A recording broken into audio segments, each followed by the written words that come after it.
സനാതനധർമ്മത്തിൻ്റെ എല്ലാവരെയും ഉൾക്കൊള്ളുന്ന വിശാല മനോഭാവത്തെ പ്രകീർത്തിക്കുകയും ചെയ്ത നേതാവാണ് ആര്യാടൻ മുഹമ്മദ്. അദ്ദേഹത്തിൻ്റെ മകൻ നിയുക്ത നിലമ്പൂർ MLA ആര്യാടൻ ഷൗക്കത്താവട്ടെ ജമാഅത്തെ ഇസ്ലാമിയെ നിരോധിക്കണമെന്ന് ഒരു ഘട്ടത്തിൽ അഭിപ്രായപ്പെട്ട ആളാണ്. ഈ രണ്ടുപേരും സ്വീകരിച്ച നിലപാടിന് ഘടകവിരുദ്ധമായി മതതീവ്രവാദികളെ കൂട്ടുപിടിച്ചുണ്ടാക്കിയ വിജയത്തിൽ അഭിമാനിക്കാൻ UDFന് വകയുണ്ടോ? അല്ലേ, ഞാൻ ആദ്യമേ പറയട്ടെ, നിങ്ങളുടെ ഈ ചർച്ചയുടെ ആ ഒരു തലക്കെട്ട് തന്നെ ജനാധിപത്യ വിരുദ്ധമാണ്. ജനാധിപത്യത്തിനോടുള്ള വെല്ലുവിളിയായിട്ടാണ് ഞാനതിനെ കാണുന്നത്. ഈ വിജയം മതതീവ്രവാദികളെ കൂട്ടുപിടിച്ചല്ലേ, അല്ലെങ്കിൽ വിജയം മതതീവ്രവാദികളുടേതല്ലേ എന്ന് ചോദിക്കുമ്പോൾ ശരിക്കു പറഞ്ഞാൽ നിലമ്പൂരിലെ ജനതയോട് മാത്രമല്ല, കേരളത്തിലെ ജനതയോട് കൂടിയുള്ള വെല്ലുവിളിയായിട്ടാണ് ഞാനതിനെ കാണുന്നത്. താങ്കൾക്കറിയാവുന്നതുപോലെ നിലമ്പൂരിലെ തിരഞ്ഞെടുപ്പുമായി ബന്ധപ്പെട്ട് അവിടെ നിലമ്പൂർ മുനിസിപ്പാലിറ്റി, ചുങ്കത്തറ പഞ്ചായത്ത് അടക്കമുള്ള പഞ്ചായത്തുകളിൽ അവിടെ ചില പ്രവർത്തനങ്ങൾ, അല്ലെങ്കിൽ അവിടുത്തെ കുടുംബ മേളകളിൽ അല്ലെങ്കിൽ കുടുംബ സംഗമത്തിൽ, അതോടൊപ്പം തന്നെ മറ്റ് പ്രചരണ പരിപാടികളിലൊക്കെ സജീവമായി ഉണ്ടായിരുന്ന ഒരാളാണ്. ഞാനവിടെ ചെന്നപ്പോൾ താമസിക്കാൻ സ്ഥലമില്ലാത്തതുകൊണ്ട് എന്നെ താമസിപ്പിച്ചത് മാത്യു എന്നു പേരുള്ള ഒരു അധ്യാപക സുഹൃത്താണ്. അദ്ദേഹത്തിൻ്റെ വീട്ടിലാണ് ഞാൻ തങ്ങിയത്. അവിടെ നിന്നാണ് ഞാൻ ഭക്ഷണമൊക്കെ കഴിച്ചത്. അവിടെ ഞാൻ കണ്ടിട്ടുള്ള അവിടെ ഒരു മത തീവ്രവാദികളെയും ഞാൻ കണ്ടില്ല. അവിടെ താങ്കൾ മനസ്സിലാക്കേണ്ടത്, മലപ്പുറം ജില്ല എന്ന് കേൾക്കുമ്പോൾ സ്വാഭാവികമായി CPMനുള്ള അതേ വിഷമം BJPയുടെ ആളുകൾക്കും ഉണ്ട് എന്നുള്ളത് എനിക്കറിയാം. പക്ഷേ നമ്മൾ മനസ്സിലാക്കേണ്ട ഒരു കാര്യം, നിലമ്പൂർ എന്ന് പറയുന്നത് എല്ലാ മതവിഭാഗത്തിൽപ്പെട്ട ആളുകളും ഐക്യത്തോടുകൂടി താമസിക്കുന്ന ഒരു സ്ഥലമാണ്. അതുകൊണ്ട് തന്നെ അവിടെയുള്ള വിജയം, ആ വിജയത്തെ ഇത്രയേറെ കുറച്ച് കാണിക്കാൻ നിങ്ങൾ നൽകിയ തലക്കെട്ട്, അതുകൊണ്ടാണ് ഞാൻ ജനാധിപത്യ വിരുദ്ധം എന്ന് പറയുന്നത്. അതുകൊണ്ട് നമുക്കൊരു തിരഞ്ഞെടുപ്പ് നടക്കുമ്പോൾ മനസ്സിലാക്കേണ്ട ഒരു പ്രധാനപ്പെട്ട കാര്യം, ഇത് ഏതെങ്കിലും ഒരു മതവിഭാഗങ്ങൾക്ക് വേണ്ടിയിട്ടുള്ള തിരഞ്ഞെടുപ്പല്ല. ഈ തിരഞ്ഞെടുപ്പിൽ ആർക്ക് വേണമെങ്കിലും മത്സരിക്കാം. 10 പേർ അവിടെ മത്സരിച്ചു. അവിടെ മുൻ MLA ആയിരുന്ന അൻവർ അവിടെ മത്സരിച്ചു. ആരെങ്കിലും തടസ്സപ്പെടുത്തിയോ? അവിടെയുള്ള ആളുകൾക്ക് ഏകദേശം 2.25 ലക്ഷത്തോളം വരുന്ന വോട്ടർമാരാണ് അവിടെ ഉണ്ടായിരുന്നത്. അതിനകത്ത് ഏകദേശം 75% ആളുകൾ അവിടെ വോട്ട് ചെയ്തു. അവർ മുഴുവൻ മത തീവ്രവാദികളാണെന്നാണ് ജനം പറയുന്നത്. എനിക്ക് മനസ്സിലാവുന്നില്ല അതെന്തടിസ്ഥാനത്തിലാണെന്ന്. BJP പറഞ്ഞാൽ എനിക്ക് മനസ്സിലാക്കാം. അപ്പോൾ ജനം TVയുടെ ഈ തലക്കെട്ട് തന്നെ ജനാധിപത്യ വിരുദ്ധമാണ്. അതുകൊണ്ട് അത് മാറ്റണം എന്നൊരു അഭ്യർത്ഥനയാണ് എനിക്ക് ആദ്യമേ മുന്നോട്ട് വെക്കാനുള്ളത്. 2, താങ്കൾ ചോദിച്ച ചോദ്യത്തിലേക്ക് വരാം. ഇവിടെ വളരെ പ്രധാനപ്പെട്ടൊരു കാര്യം, ആര്യാടൻ മുഹമ്മദ്, അദ്ദേഹത്തെക്കുറിച്ച് താങ്കൾ പറഞ്ഞത് 100% ശരിയാണ്. അദ്ദേഹം മുന്നിട്ട് വെച്ചത് അദ്ദേഹത്തിൻ്റെ വ്യക്തിപരമായിട്ടുള്ള ആശയമല്ല, അദ്ദേഹം മുന്നോട്ട് വെച്ചിരുന്നത് കോൺഗ്രസ് പാർട്ടി മുന്നോട്ട് വെക്കുന്ന ആശയമാണ്.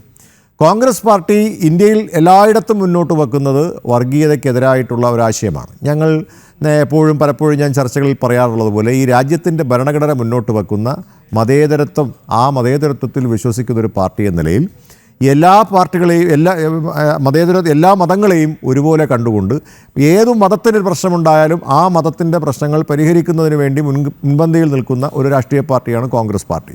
പക്ഷേ തിരഞ്ഞെടുപ്പിലേക്ക് വരുമ്പോൾ, ആ തിരഞ്ഞെടുപ്പ് എന്ന് പറയുമ്പോൾ ആ തിരഞ്ഞെടുപ്പിനകത്ത് രാഷ്ട്രീയം കൊണ്ടുവരരുത് എന്ന് വ്യക്തിപരമായും പാർട്ടിയും ആവശ്യപ്പെടുന്നു. അല്ലെങ്കിൽ ഞങ്ങളൊക്കെ പറയാറുണ്ട്, ഇതിനകത്തേക്ക് മതത്തെ കലർത്തരുത്, മതം എന്ന് പറയുന്നത് രാഷ്ട്രീയത്തിൽ കലരാൻ അനുവദിക്കരുത് എന്നാണ് ഞങ്ങൾ പറയുന്നത്. ഇപ്പോൾ തിരഞ്ഞെടുപ്പ് അവിടെ നിലമ്പൂരിൽ മുഖ്യമന്ത്രി അടക്കമുള്ള ആളുകൾ വന്നിട്ട് പറഞ്ഞ വാക്കുകളൊക്കെ കേട്ടിട്ടുണ്ടാവും. മലപ്പുറം ജില്ലയെക്കുറിച്ച് അദ്ദേഹം പറഞ്ഞതിനെക്കുറിച്ചൊന്നും ഞാനിവിടെ ആവർത്തിക്കാൻ ആഗ്രഹിക്കുന്നില്ല. അതിൻ്റെ പ്രതിഫലനം എന്തായി?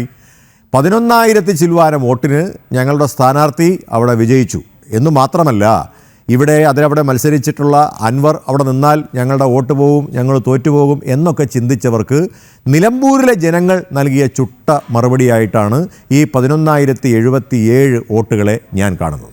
അപ്പോൾ അതുകൊണ്ട് ഈ ജനാധിപത്യപരമായി പ്രവർത്തിക്കുന്ന നമ്മുടെ രാജ്യത്തെ ഈ തെരഞ്ഞെടുപ്പുകളെ അടിസ്ഥാനത്തിലാക്കി മുന്നോട്ട് കൊണ്ടുപോകാൻ ചില രാഷ്ട്രീയ പാർട്ടികളടക്കം ശ്രമിക്കുമ്പോൾ അതിന് ജനം TV നിന്നുകൊടുക്കരുത് എന്നാണ് എനിക്ക് ഈ അവസരത്തിൽ പറയാനുള്ളത്. അല്ല, UDFൻ്റെ വിജയത്തിൽ, ആര്യാടൻ ഷൗക്കത്തിൻ്റെ വിജയത്തിൽ ജമാഅത്തെ ഇസ്ലാമിക്ക് ഒരു പങ്കുമില്ലേ? ജമാഅത്തെ ഇസ്ലാമിയുടെ രാഷ്ട്രീയ രൂപമായ വെൽഫെയർ പാർട്ടി പരസ്യമായിട്ടാണ് പിന്തുണച്ചത് UDFനെ, അല്ലേ? പ്രതിപക്ഷ നേതാവ് വി.ഡി. സതീശൻ അക്കാര്യം അത് മാധ്യമങ്ങളോട് തുറന്ന് പറയുകയും ചെയ്തു. ജമാഅത്തെ ഇസ്ലാമി പ്രസ്ഥാനത്തിൻ്റെ ചരിത്രത്തെക്കുറിച്ച് ഡോക്ടർ ജി.വി. ഹരിയോട് ഞാൻ പറയേണ്ട ആവശ്യമില്ല. ഒരു മതതീവ്രവാദ സംഘടന തന്നെയാണ് എന്ന കാര്യത്തിൽ യാതൊരു സംശയവുമില്ല. അപ്പോൾ ഒരു ഭാഗത്ത് നിങ്ങൾ മതേതര പാർട്ടിയാണ് എന്ന് അവകാശപ്പെടുകയും രാഷ്ട്രീയ ലാഭത്തിന് വേണ്ടി ഇതുപോലുള്ള വർഗീയ മതതീവ്രവാദ ശക്തികളുമായി കൈകോർത്ത് മുന്നോട്ട് പോവുകയും ചെയ്യുന്നു, പ്രത്യേകിച്ച് തിരഞ്ഞെടുപ്പ് നടക്കുന്ന സാഹചര്യത്തിൽ. അപ്പം ഞാനിവിടെ കൃത്യമായിട്ട് ഞാൻ തുടക്കത്തിലൊരു കാര്യം പറഞ്ഞു. ആര്യാടൻ മുഹമ്മദ് സ്വീകരിച്ച ഒരു നിലപാട്, അദ്ദേഹത്തിൻ്റെ നിലപാട്, അദ്ദേഹം ഈ മതതീവ്രവാദ പ്രസ്ഥാനങ്ങൾക്കൊക്കെ എതിരെയായിരുന്നു. അതുപോലെ ആര്യാടൻ ഷൗക്കത്ത് ഒരു ഘട്ടത്തിൽ ജമാഅത്തെ ഇസ്ലാമിയെ നിരോധിക്കണം എന്നുകൂടി പറഞ്ഞു വയ്ക്കുകയും ചെയ്തു. അപ്പോൾ ഉള്ളുകൊണ്ട് അവരൊന്നും ഈ പ്രസ്ഥാനത്തെ, ജമാഅത്തെ ഇസ്ലാമി എന്ന തീവ്രവാദ പ്രസ്ഥാനത്തെ അവർ അംഗീകരിക്കുന്നില്ല. പക്ഷേ തെരഞ്ഞെടുപ്പ് ജയിക്കണമെങ്കിൽ ജമാഅത്തെ ഇസ്ലാമി വേണം, അല്ലെങ്കിൽ വെൽഫെയർ പാർട്ടി വേണം. LDFനെ സംബന്ധിച്ചിടത്തോളം PDP വേണം. PDPയെ കുറിച്ച് പറഞ്ഞത് പീഡിതരുടെ പാർട്ടി എന്നാണ്. മദനി ആരാണെന്നൊക്കെ ഞാൻ കേരളത്തിലെ പൊതുസമൂഹത്തോട് പറയേണ്ട കാര്യമില്ലല്ലോ. അപ്പോൾ അതാണ് ചോദ്യം ചെയ്യപ്പെടുന്നത്. ഇപ്പോൾ താങ്കൾ പറഞ്ഞൊക്കെ ശരിയാണ്. ഇപ്പോൾ കോൺഗ്രസ് ഉയർത്തിപ്പിടിക്കുന്നത് മതനിരപേക്ഷ സമീപനം എല്ലാം ശരിയാണ്, ഞാൻ അംഗീകരിക്കുന്നു, വാദത്തിന് വേണ്ടി ഞാനത് അംഗീകരിക്കുന്നു. അങ്ങനെയാണെങ്കിൽ നിങ്ങൾക്ക് നിങ്ങളുടെ സംവിധാനത്തിൻ്റെ കെട്ടുറപ്പിൽ പൂർണ്ണ ബോധ്യം ഇല്ലെങ്കിൽ, അതായത് ആ ഒരു സംവിധാനം ഇതുപോലുള്ള ശക്തികളുടെ സഹായമില്ലാതെ, പ്രത്യക്ഷത്തിലും അതുപോലെ പരോക്ഷമായും സഹായമില്ലാതെ തന്നെ നിങ്ങൾക്കൊരു തെരഞ്ഞെടുപ്പിൽ വിജയം ഉറപ്പിക്കാൻ ആവും, അല്ലെങ്കിൽ അതിനുള്ള ശക്തി ഉണ്ട് എന്നൊരു ബോധ്യം നിങ്ങൾക്ക് ഇല്ലാത്തതുകൊണ്ടല്ലേ ഇവരുമായി സമരസപ്പെട്ടു പോകുന്നത്. അത് പൊതുവിൽ കേരളത്തിലെ ജനങ്ങൾ, രാഷ്ട്രീയ ബോധമുള്ള ജനങ്ങൾ ഇതിനെ എങ്ങനെയാണ് വിലയിരുത്തുക? അതുകൊണ്ട് ഞാൻ ഒരു കാരണവശാലും നിലമ്പൂരിലെ വോട്ടർമാരെ അപമാനിക്കുന്നില്ല, ആക്ഷേപിക്കുന്നില്ല. പക്ഷേ എങ്കിലും നിങ്ങൾക്ക് ഈ വിജയത്തിൻ്റെ ക്രെഡിറ്റ് പൂർണ്ണമായും അവകാശപ്പെടാൻ പറ്റുമോ? ഞാൻ നിങ്ങൾ എന്നുകൊണ്ട് ഉദ്ദേശിക്കുന്ന UDF എന്ന ആ സംവിധാനത്തിന്, നിങ്ങൾ അവകാശപ്പെടുന്ന ആ കെട്ടുറപ്പിന് ഈ വിജയത്തിൻ്റെ ക്രെഡിറ്റ് പൂർണ്ണമായി അംഗീകരിക്കാനാവുമോ? അവിടെയാണ് ഞാൻ താങ്കളോട് ചോദിച്ചത്. ജമാഅത്തെ ഇസ്ലാമിക്ക് നിങ്ങളിതിൻ്റെ ക്രെഡിറ്റ് കൊടുക്കുന്നില്ലേ? ഞങ്ങൾ ഈ ചോദ്യത്തിന് രണ്ട് ഫേസ് ആയിട്ടാണ് ഞാൻ ഉത്തരം പറയാൻ ആഗ്രഹിക്കുന്നത്. ഒന്ന്, അതിൽ ചോദിച്ച ചോദ്യത്തിന് ഞങ്ങൾ കേരളത്തിലെ അല്ലെങ്കിൽ നിലമ്പൂരിലെ അവിടുത്തെ വോട്ടർമാർക്കാണ് ഈ വിജയത്തിൻ്റെ ക്രെഡിറ്റ് കൊടുക്കാൻ ഞങ്ങൾ ആഗ്രഹിക്കുന്നത്. അതാണ് ഞങ്ങളവിടെ പറഞ്ഞതും. 2-3 കാര്യങ്ങൾ അനിലിൻ്റെ ശ്രദ്ധയിൽപ്പെടുത്താൻ ഞാൻ ആഗ്രഹിക്കാം. ഒന്നാമത്തെ കാര്യം, അവിടെ 8 പഞ്ചായത്തുകളുണ്ട്. ആ 8 പഞ്ചായത്തുകളിലും ഒരു മുനിസിപ്പാലിറ്റിയുമാണ്. മൊത്തം 8 എണ്ണം. അപ്പോൾ 7 ഗ്രാമപഞ്ചായത്തും ഒരു മുനിസിപ്പാലിറ്റി. അപ്പോൾ അതിൽ വഴിക്കടവ്, ഞാൻ 2 പ്രധാനപ്പെട്ട കണക്കുകളാണ് ഇവിടെ പറയുന്നത്. അനിലിൻ്റെ ചോദ്യത്തിനുള്ള ഉത്തരം കണക്കുകളിലൂടെ പറയാൻ ഞാൻ ആഗ്രഹിക്കുകയാണ്. അവിടെ നമുക്ക് ആദ്യത്തെ വഴിക്കടവ് ഗ്രാമപഞ്ചായത്തിൽ 39,799 വോട്ടർമാരാണ് ഇലക്ഷൻ കമ്മീഷൻ്റെ കണക്ക് പ്രകാരം ഉള്ളത്. അതിൽ 29,320 പേർ അവിടെ വോട്ട് ചെയ്തു. അതായത് ഏകദേശം 73.67% ആളുകൾ അവിടെ വോട്ട് ചെയ്തു.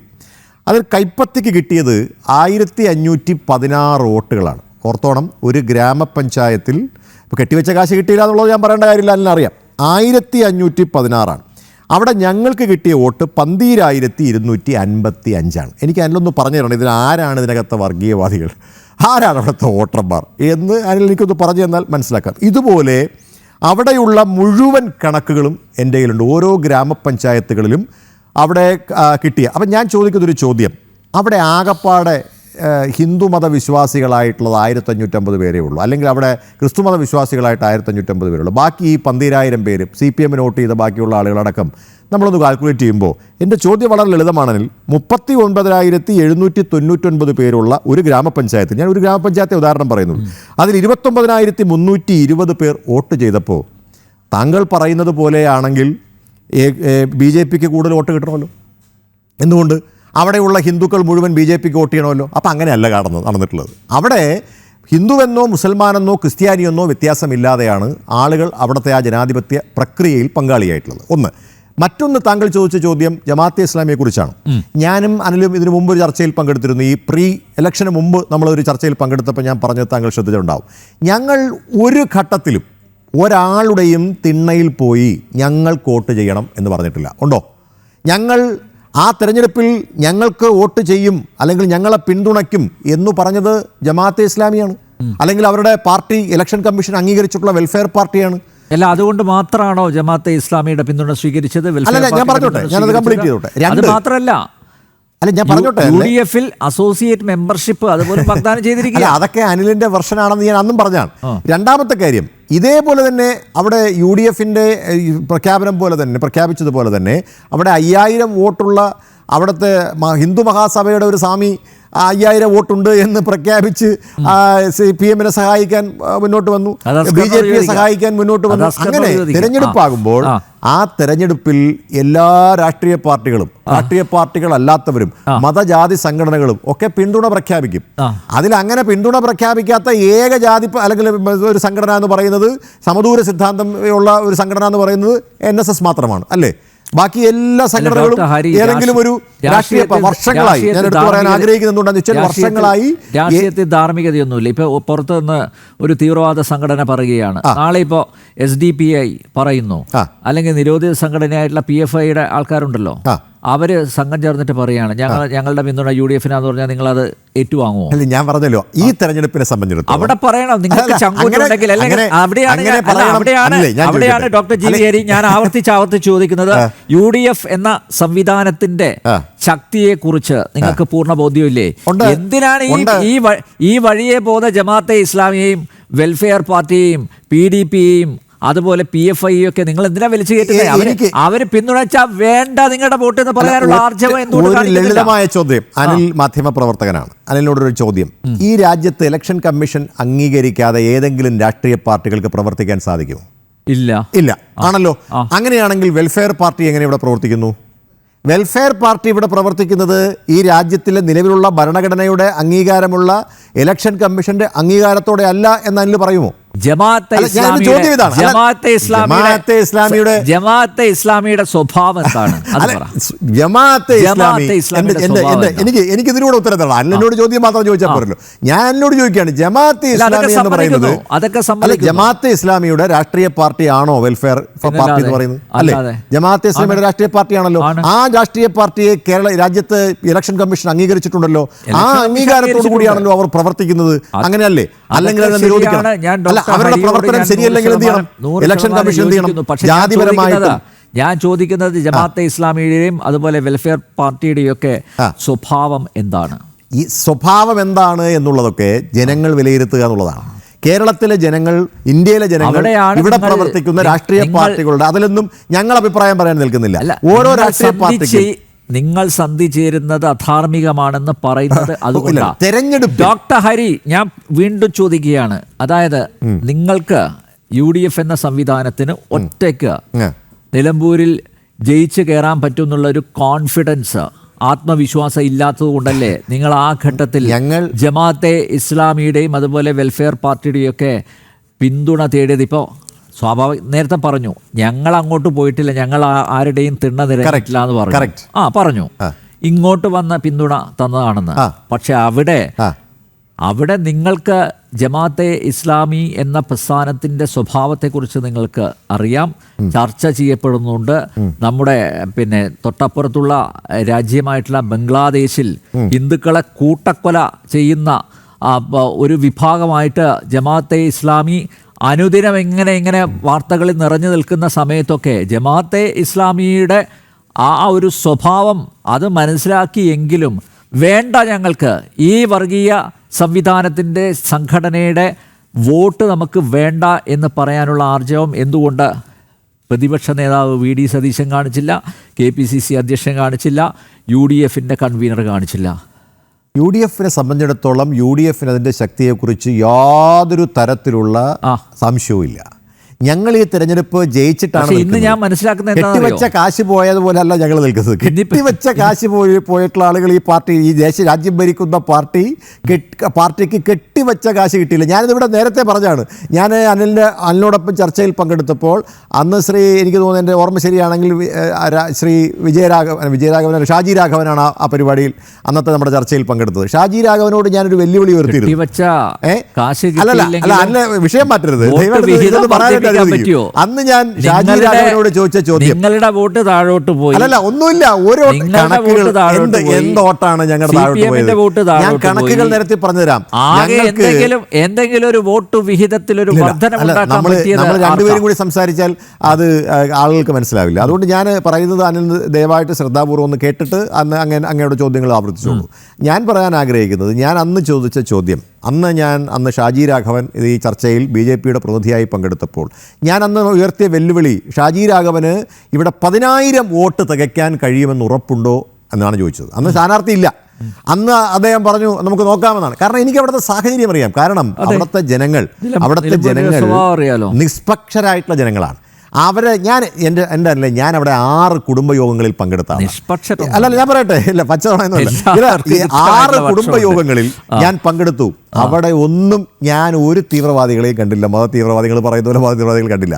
ഇനി മത തീവ്രവാദികൾ എല്ലാ കുടുംബയോഗങ്ങളും അതുകൊണ്ടാണ് ഞാൻ പറഞ്ഞത്, ഇത് നിങ്ങൾ ആരോപണം മാത്രമാണ്. ആരെങ്കിലും അങ്ങനെ പറയൂ. എന്തായാലും ജനൻ ടിവിയുടെ ഡോക്ടർ ഹരി നമ്മൾ കണ്ടതല്ലേ, ഇവിടുന്ന് പാതിരാത്രിയിൽ പൊക്കിക്കൊണ്ടുപോയി. ഇപ്പം തീഹാർ ജയിലൊക്കെ കഴിയുന്നവരെന്തായിരുന്നു? നിങ്ങൾ ഒരു കാലത്ത് അവരെ എല്ലാം കെട്ടിപ്പിടിച്ചതല്ലേ? അല്ല, ഞാൻ പറഞ്ഞല്ലോ, അങ്ങനെയുള്ള രാജ്യത്തിന് വിരുദ്ധമായി പ്രവർത്തിക്കുന്ന ഒരുപാട് ഹിന്ദുക്കൾ ഈ രാജ്യത്തുണ്ട്.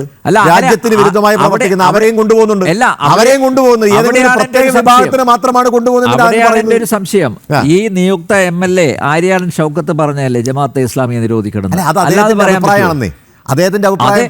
ഞാൻ പറഞ്ഞല്ലോ, അദ്ദേഹത്തിന്റെ അഭിപ്രായം പറഞ്ഞയാൾ നാളെ ജമാഅത്തെ ഇസ്ലാമിക്കാർക്ക് പറയാൻ പറ്റില്ലോ, ഞങ്ങളുടെ വോട്ട് കൊണ്ട് കൂടിയാണ് നിങ്ങളെ ജയിപ്പിച്ചതെന്ന് പറയാലോ. അത് കോൺഗ്രസിന്റെ അഭിപ്രായം കൂടിയാണെന്നേ. അദ്ദേഹത്തിന്റെ വ്യക്തിപരമായ അഭിപ്രായം പറഞ്ഞതല്ല. കോൺഗ്രസ് മുന്നോട്ട് വെക്കുന്ന, രാജ്യത്ത് മുന്നോട്ട് വെക്കുന്ന ഏറ്റവും പ്രധാനപ്പെട്ട ആശയങ്ങളിൽ ഒന്നായിട്ടുള്ള മതനിരപേക്ഷത, മതനിരപേക്ഷത്തെ കുറിച്ചാണ് കുറിച്ചതും പറയാനുള്ള ഒരു അവകാശവും നിങ്ങൾക്കില്ല. നിങ്ങൾ സമയം കിട്ടുമ്പോൾ നിങ്ങൾ ഇതുപോലുള്ള വർഗീയ സംഘടനകളുമായിട്ട് കൂട്ടുകൂടും, മതതീവ്രവാദ സംഘടനകളുമായിട്ട് കൂട്ടുകൂടും. അന്ന് നിങ്ങൾ പറയും ആ സാഹചര്യം നോക്കി ഞങ്ങൾക്ക് ഇവരുമായിട്ട് യോജിച്ചു പോകേണ്ടി വന്നു, അതിലൊരു തെറ്റുമില്ല എന്ന് പറയുകയും ചെയ്യും. പക്ഷേ അവിടെയാണ് UDF എന്ന സംവിധാനത്തിൻ്റെ ആ ശക്തി, അതിൽ നിങ്ങൾക്ക് ആത്മവിശ്വാസക്കുറവുണ്ട് എന്ന് എന്നെപ്പോലുള്ളവർ മനസ്സിലാക്കും. അങ്ങനെയാണെങ്കിൽ നിങ്ങൾക്ക് ഇടതുമുന്നണിയെ കടന്നാക്രമിക്കാനുള്ള ഏറ്റവും വലിയൊരു അവസരമായിരുന്നു.